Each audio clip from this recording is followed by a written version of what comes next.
দীঘাতে আসলেই তো সমুদ্রের পাড়ে অনেক ছবি তোলা, ফটো তোলা, ঘোরাফেরা, ভিডিও করা, সেটা তো আমাদের কন্টেন্ট ক্রিয়েটারদের কাজ।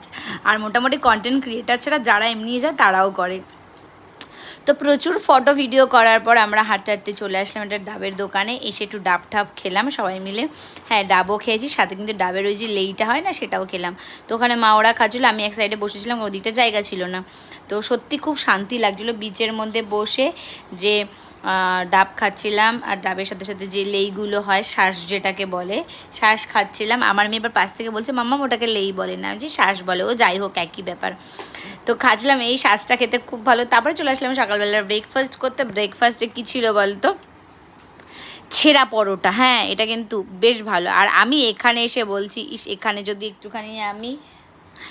যদি আমি এসে একটুখানি ডিমের মানে কী বলে, ডিমের পোস্ট তো খাচ্ছিলাম, কিন্তু আমার দরকার ছিল যদি একটু দুধ মুসলি পেতাম খুব ভালো হতো।